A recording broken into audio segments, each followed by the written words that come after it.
Bonjour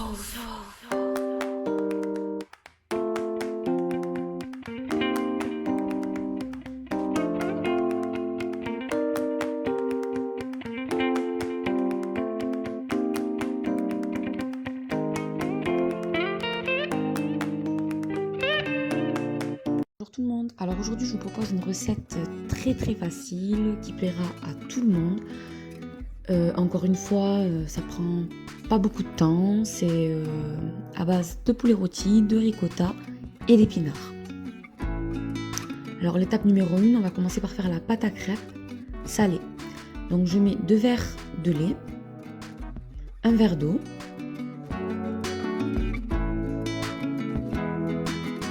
deux œufs,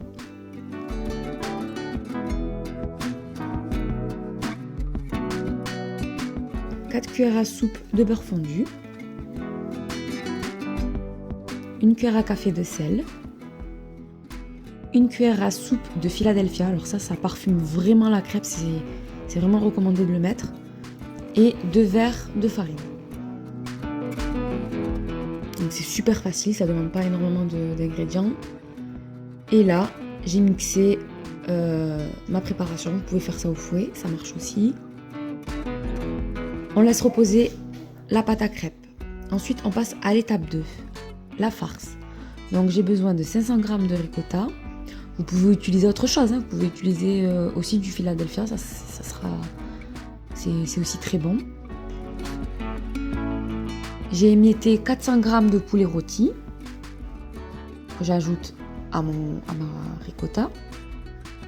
J'ajoute ensuite 200 g d'épinards cuits. Donc ça c'est des épinards qui étaient congelés, je les ai juste fait cuire un petit peu dans une casserole. Et voilà, je les ai ajoutés, sel, poivre et je mélange. Voilà ce qu'on obtient. Vous pouvez aussi ajouter des oignons si vous voulez, mais j'ai pas trouvé ça nécessaire. Maintenant on va passer à la cuisson des crêpes. Donc ça j'ai pas besoin d'expliquer, tout le monde sait faire cuire des crêpes.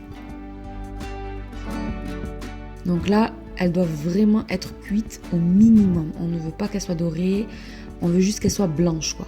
Puisqu'elles vont recuire encore après. Donc on veut qu'elles soient vraiment juste cuites, pas dorées. Ensuite, j'ajoute ma farce, donc au centre. Ça, c'est mon bébé qui m'a dérangé tout le long de ma recette. Il m'a fait la misère. Donc je mets ma farce au centre. Donc je mets 2 cuillères à soupe. Je ferme, voilà, comme un portefeuille. Et je mets au four sur côté, là où il y a les plis. Comme ça va sceller les plis. Et voilà, on n'aura plus qu'à cuire l'autre côté, donc 2 minutes de chaque côté. Et voilà, la recette est terminée, donc c'est pas très compliqué, c'est vraiment facile.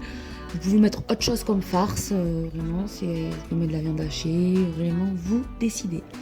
Donc je vous fais des gros bisous et je vous dis à très bientôt.